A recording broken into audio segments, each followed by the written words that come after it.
When you're writing the name of the horse, if there's no sticker, if it's got a very long breed name, don't be afraid to just put the initials for that, because generally it's the last word or two that's the name of the horse. If you're in a hurry, it's more important to get the bridle number, the rider, and the important part of the horse's name. Okay, so you also would put where the judge is sitting, and you would say whether that's competitive or participant, and whether it's horse or pony. Okay, is that everything we need? Excellent. So the horse is about to enter the arena. Is everybody ready?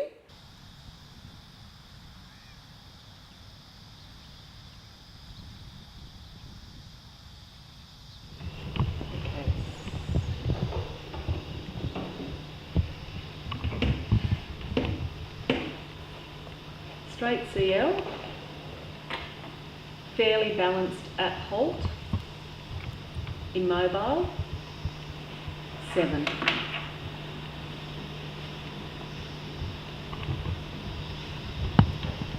Rhythm well maintained.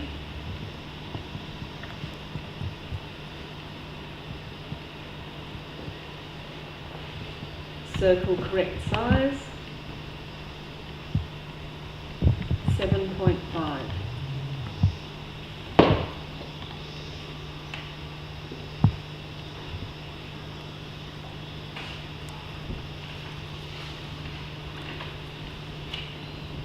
Horse a little unsteady in contact.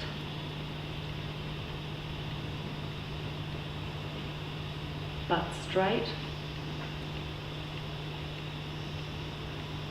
6.5.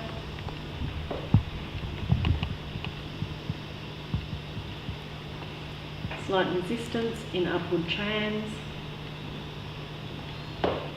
6.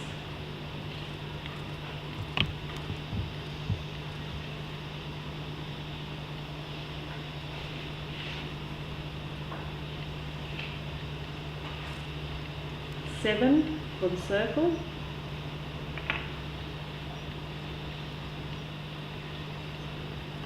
More energy into down trans, 6.5.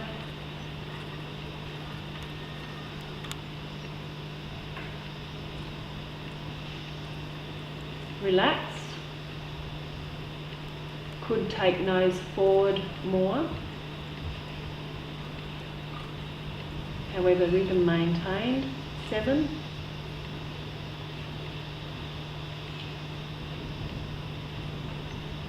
Direct to walk, active, 7.5.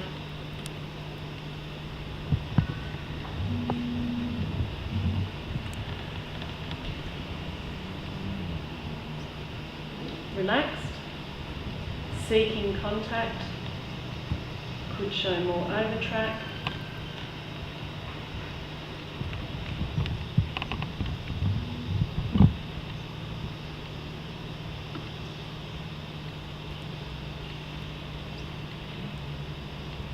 Fair trans to medium, 7.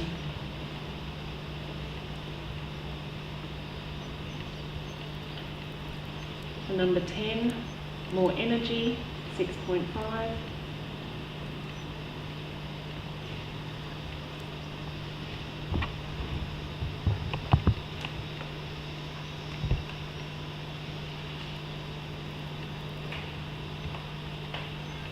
Well-shaped circle, rhythm maintained, 7.5.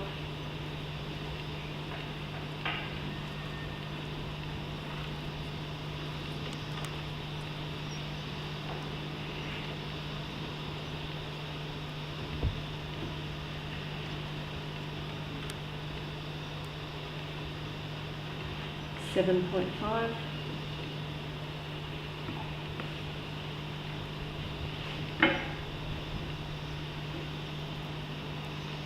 $6.5.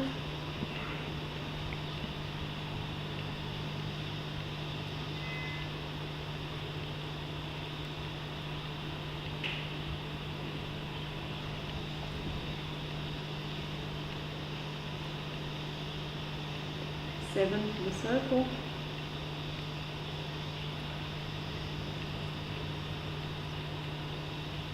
More active and engaged, 6.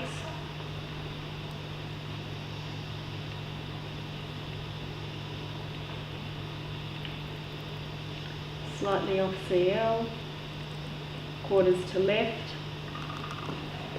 but halt maintained, 6.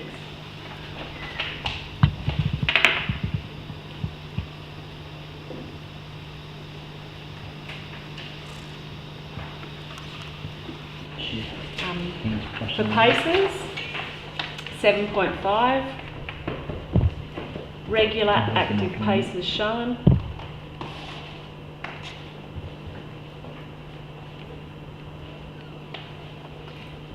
For impulsion, 6.5, willing horse, could show more engagement and elastic steps at times.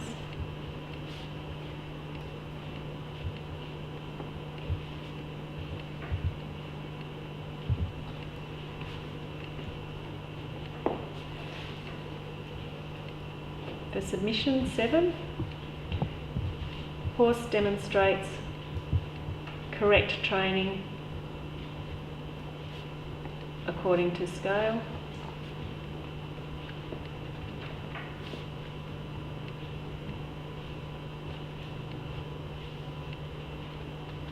Rider, 7.5, clear understanding of requirements at this level. I'm going to ask you a couple of questions. I'm going to ask Jackie, what would you do next? What would I do next? I would... Well, I'll have a sheet there because she has to sign it. Yes. And then So you're checking that it's getting double signed? check. And if I wasn't sure about a comment, I would say, this is the time to say, with question level 7, I didn't get all that. Can you just read it and double check Yes. it? Is there anyone, and I'll be honest, who'd say, you know, I'm having a bit of trouble keeping up, could you say a bit less? Because you've got every right to say that after a test if you say, oh, I'm just not quite keeping up, could you say a bit less? Yeah, having a bit of trouble keeping up. I'm not suggesting that Helen is, but this is the time to say it, if somebody is. And sometimes I get a bit, and I don't mind if the judge, if the penciler says, say a bit less please, I can't get that all down in time. So I want you to spend a couple of minutes now comparing tests with the person next to you. Make sure that you've got similar things written down, and if the words are not exactly the same that you've got, what's different? And also the marks.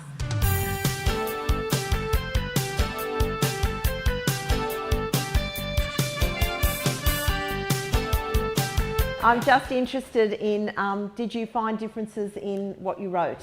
Yes. Yeah. What were they differences in meaning?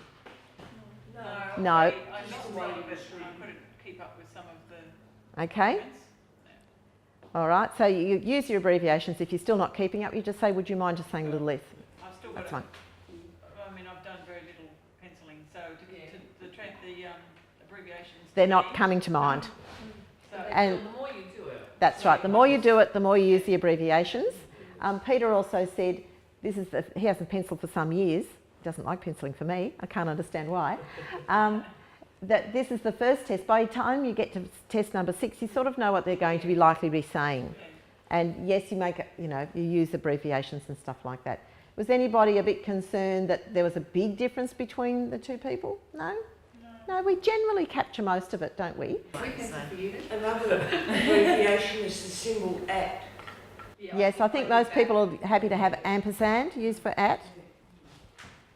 So halt at A.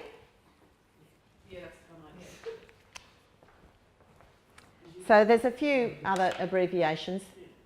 So a combination of getting used to the test, getting used to the judge, getting used to the abbreviations. Generally you can pick up most things, and it seems that even if you can't pick up every word, you're picking up the important stuff and giving the right message to the person. And that's the critical thing as a rider. You want to be able to make sense of it. So there's no need to panic if you've left out a word, because as Donna said, if I'm in a hurry, I can leave that word out. They know who I'm talking about, it's the horse. So in this case, I might leave that out, but don't leave out any important qualifying words, or, sometimes people do leave out words and I go back and I put them in, because I think that's not what I meant. Yeah. So that's the important thing, and I think we're right with that.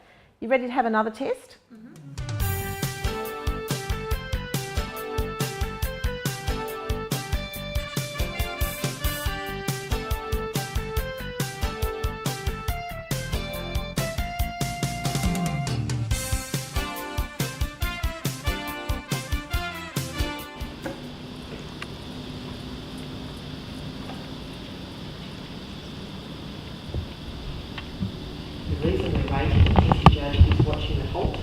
be probably going down and turning left or right before they give the marking or comment, not just the horse.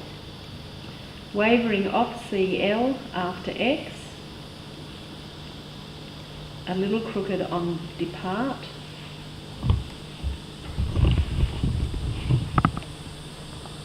Six.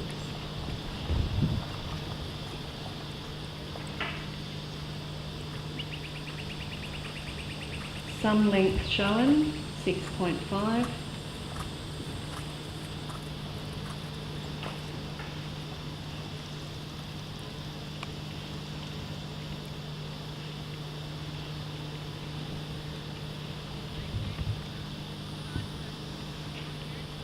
Well balanced half circle, 7.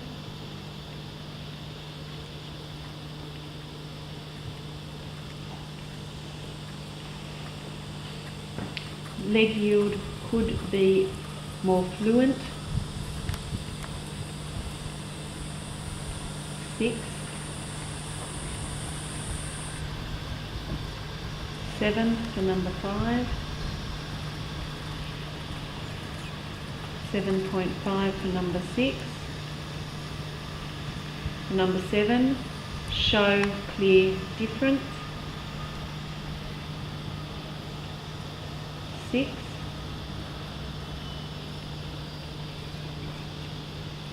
7 for number 8.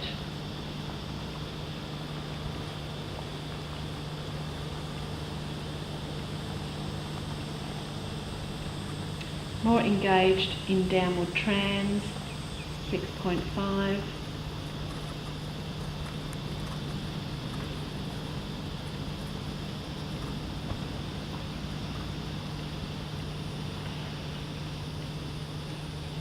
Seven for medium walk.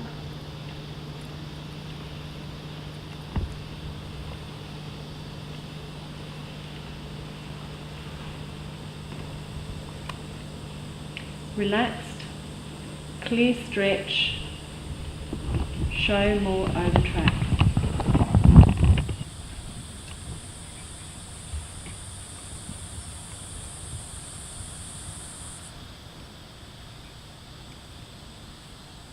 Some tension in medium walk, 6.5.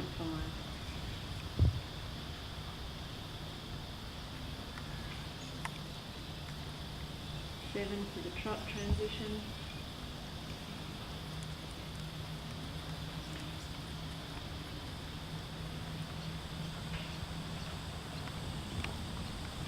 Seven for the trot circle.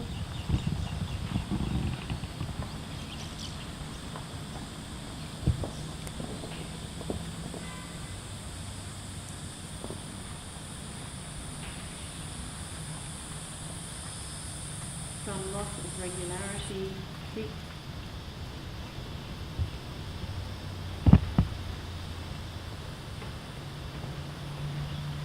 Trailing quarters, 5.5.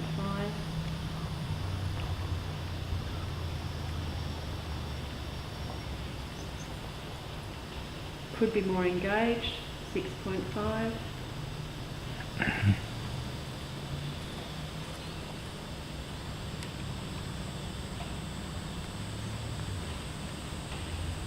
$7.5 for number 17. Show clearer difference, 6.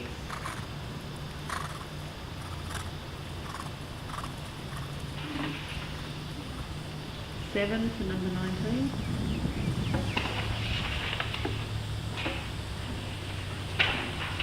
More engaged in downward trans, 6.5.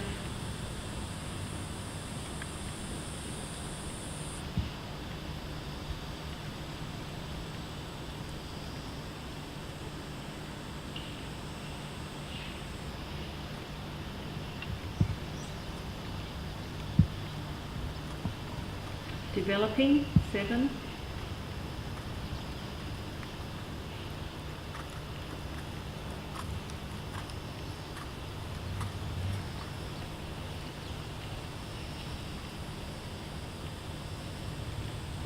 Straight CL,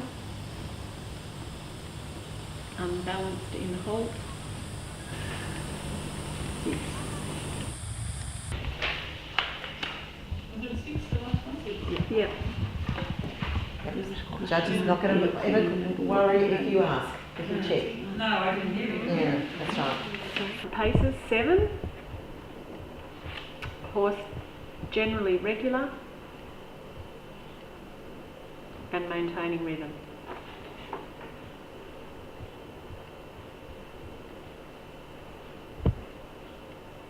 Propulsion 6.5 could show more engagement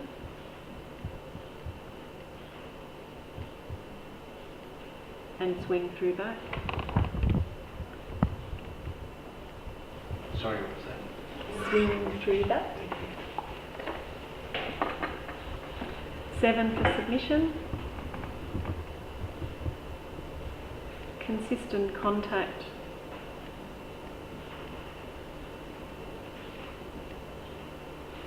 And attention to rider.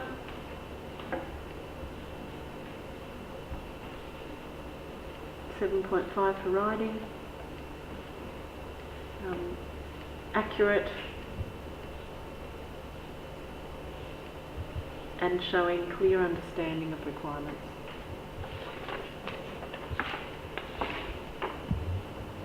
At this level. Michelle, can you tell us what you're going to do next? The next 2 things you're going to do? Okay, make sure the judge signs this. Yes? And I can't remember, sorry. Check that there's a mark in every box. Oh, okay, yeah, sorry. The other thing is, if the judge has given a mark of 5 or below, they are required to put a comment in that box. Okay. Because that's 5 is marginal, it's not a really great mark to be getting, and the rider must get a comment to help them know what is, how that can be improved. Sometimes when you're in a hurry and you have a really bad, somebody's having a bad day, the test is pretty sad, there's a lot of 5s and you might miss one. And the judge will not mind, they will be grateful if you point that out to them, that, they've got a 5 here. It doesn't have to be for 5.5, I understand. Did you want to put a comment there? And they might say, tense, which I've seen a few times on tests of mine. So I want you to talk, before your question, Donna, I want you to talk to a different person this time. So you have to get up. I think the boys should talk to each other. Have to go up, get up and talk to someone different and see how different they are, whether your marks are the same, we're in trouble if they're not, and your comments are nearly the same.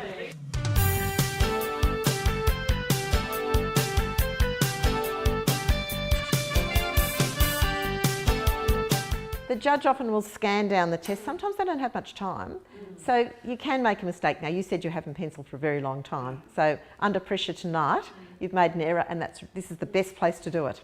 That's great that you've worked it out and you're honest about it. So we don't want to make those errors, but as I said, if you give them a higher mark than they thought they were going to get, they will forgive you. If you give them a lower mark, highly unlikely. Yes. I've never had a person come to me and say, you and the other judge were 5 out and you gave me too many marks. They've never said that. Doesn't tend to happen. I would say that if you're penciling though, for me, I prefer a pencil to say, I'm missing that mark or I didn't hear it or whatever.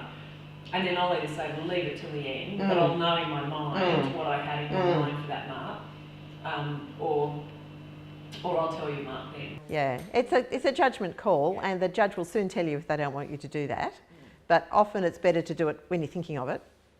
So it's useful, and I think it's useful to see what other people have written compared to you. Once again, did you find some variation in what you'd written? Not so much this time?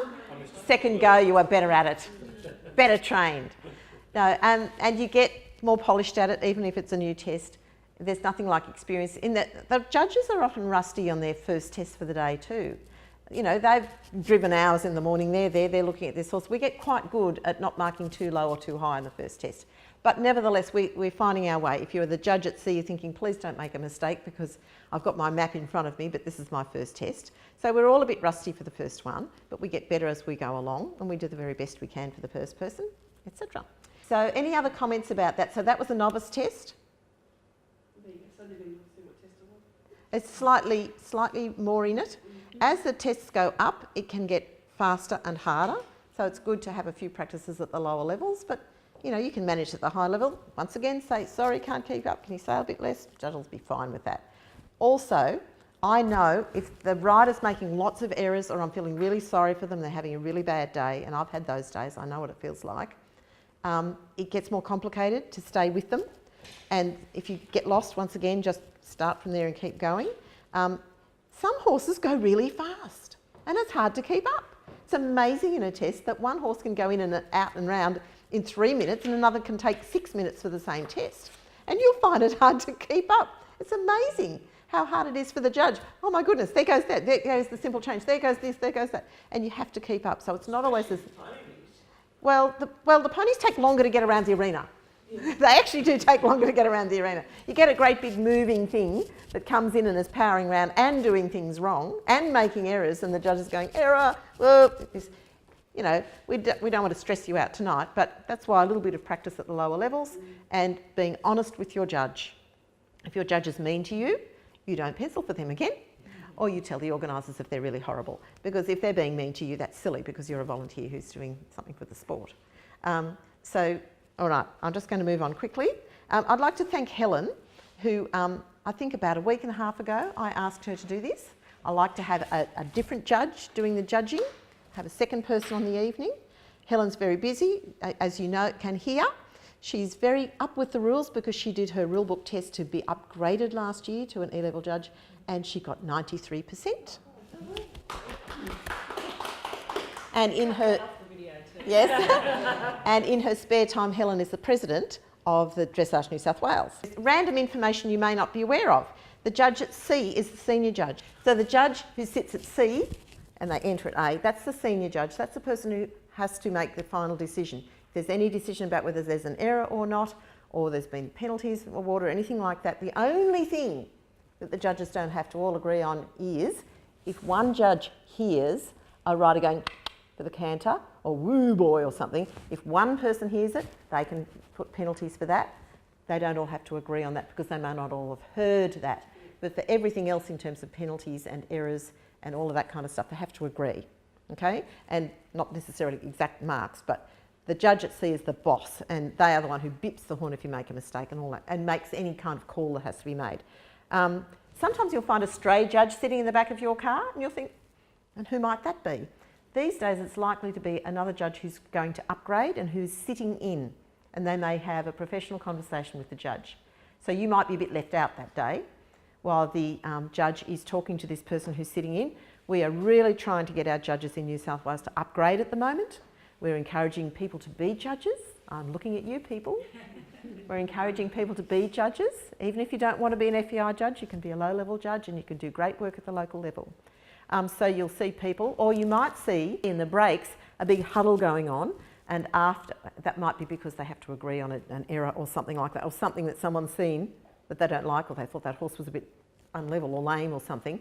But at the end of a test, we do a lot of shadow judging. I'm a judge mentor. We do shadow judging where you sit and you look at everybody's paper and you look at whether you've got the same marks and the same comments, and it's quite a conversation. So don't be offended if the judge says, I have to go and do this now.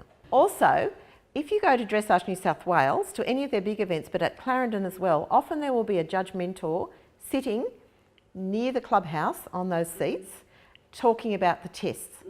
Anyone can go and sit in. Okay, it's part of the ongoing education program the last couple of years. Certainly at the big things, often they've got the headphones and you can just listen in. But just down at Clarendon, wherever it is, that way,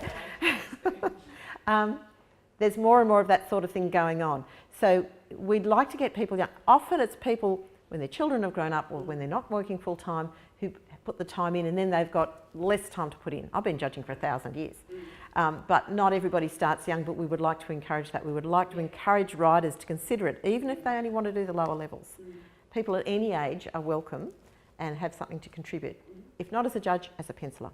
So if you are penciling at an event, a one-day event or even a 3-day event, the rules are slightly different, but as a penciler, it's pretty well the same. There's more potential for penalties, like if they bring a whip in and other things like that. And if you happen to notice, do the judge a favour, if you happen to notice a horse going around with some bizarre bit in their mouth or bandages on or something like that, feel free to just tell your judge. Now, if they choose not to do anything about it, it's up to them. But you might be doing them a favour because there's no gear check. So now the good news is all these tests and everything that you want to know and the rules and even this penciling stuff are all free on the EA website. You can download them. I've actually downloaded the rules onto my iPad into iBook so that I can open it up at any time. I sort of emailed it to myself and put it on iBooks. And that to me is much better than printing out and carrying around the version that's going to change another 5 times before the end of the year. So they're all there, they're all free.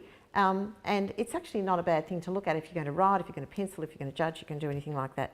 And importantly, as Donna said, you want a cup of tea, you want a drink, you want you were normally invited to morning tea or lunch with the judges, except at the big fancy events where there's maybe a volunteer stand where they'll give you drinks and things there. But generally you're included in the conversation. The judge might have a bit of a gossip with another judge, but you know, there's food there, drinks there for you. You are looked after. If you're really lucky, you'll get a scratchy or something. And hopefully your judge will thank you very much for your time and your efforts, because we depend on you. We absolutely depend on you. So once again, there's terminology, there's scribing symbols, there's all those sorts of things on the EA and the Dressage New South Wales website. I don't have internet here, but there's a few humorous things about penciling too if you choose to look them up. But we're going to stop there because you've worked hard tonight. You've penciled 2 tests. Helen's judged 2 tests of her own horses, incidentally. I hope you feel a bit more confident and that you understand where you fit in the scheme of things, and also what you're allowed to say and what you're not allowed to say. So you're not allowed to say any goss that the judge has told you or anything discreet, but you are allowed to say, I can't keep up, or I've made a boo-boo. That's okay. We're a team. We're just trying to get it right for the horses and the riders. Thanks for coming. Thank you.